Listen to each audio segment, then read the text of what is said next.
திருச்செந்தூர் வர்றவங்க நிறைய பேர் இது தெரியாமல் அனாவசியமாக அவங்க காசை வேஸ்ட் பண்ணிட்டு இருக்காங்க. ஸோ நீங்கள் வந்து அந்த மாதிரி காசை வேஸ்ட் பண்ணக்கூடாது அப்படின்னு நினச்சிங்கன்னா இந்த வீடியோவை கடைசி வரைக்கும் பாருங்கள். நீங்கள் திருச்செந்தூர் வர்றீங்க அப்படின்னா முருகனுக்கு வந்துட்டு வேண்டுதல் வச்சு வருவீங்க. முருகனோட சக்தியால் கண்டிப்பாக அது நிறைவேறும். அப்படி நிறைவேற பட்சத்தில் நீங்கள் வந்து முடிய காணிக்கை செலுத்துவீங்க. ஃபர்ஸ்ட் இடம் எங்கே இருக்குன்னு சொல்லிடுறேன். நீங்கள் வந்துட்டு பஸ் ஸ்டாண்ட்ல இருந்து வர்றீங்க அப்படின்னா இந்த சைடு தான் வருவீங்க. என்னோட ரைட் சைட்ல இருந்து நீங்கள் வருவீங்க. வந்தீங்க அப்படின்னா இந்த கட்டடம் தான் வந்து முடி காணிக்கை செலுத்துகிற இடம். இதுக்கு வந்து பெரிய கட்டடமாகவே ரெடி பண்ணிட்டாங்க. அதே இது நீங்கள் வந்து கடல் சைட்ல இருந்து வர்றீங்க அப்படின்னா நாளிக்கிணறு இருக்கு பாருங்க. எனக்கு ஃப்ரண்ட் சைடில் தான் வந்துட்டு நாளிக்கிணறு இருக்கு. இந்த முடி எடுக்கிற கட்டடத்தோட ஃப்ரண்ட் சைடில் தான் வந்துட்டு நாளிக்கிணறு இருக்கு. நீங்கள் இது வழியாவே வந்து முடி காணிக்கை செலுத்துகிற இடத்துக்கு வந்துடலாம். அதுவும் இல்லை நான் கோயில் வழியாக வரணும் அப்படின்னு நினச்சிங்கன்னா இந்த சைடு அந்த தெரியுது பாருங்க கோபுரம். ஸோ அங்கேருந்து நீங்கள் நேராக வந்தீங்க அப்படின்னா வந்துட்டு எக்ஸாக்டாக வந்துட்டு முடியெடுக்கிற அந்த கட்டடத்துக்கு வந்துடலாம்.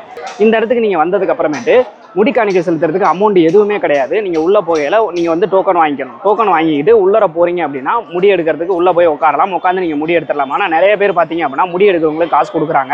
100 ரூபா 50 ரூபா 200 ரூபா அந்த மாதிரிலாம் வந்து அவங்க காசு கேட்குறதா சொல்கிறாங்க. ஆனால் நீங்கள் எந்த காசுமே கொடுக்கணுன்ற அவசியம் கிடையாது. 1 ரூபா கூட செலவு இல்லாமல் அவங்க முடி எடுக்கணும். அதுதான் அவங்களோட வேலை. அதே மாதிரி நீங்கள் முடி காணிக்கை செலுத்திட்டு அதுக்கு பக்கத்துலேயே வந்து பார்த்தீங்க அப்படின்னா காது குத்துற இடம் இருக்குது. முடி காணிக்கை பில்டிங்கில் தான் காது குத்துற இடமும் இருக்குது. காது குத்துறது அப்படின்னா இங்கேயே வந்து நீங்கள் காது குத்திக்கலாம். இங்கேயே ஆசாரியெல்லாம் இருக்காங்க.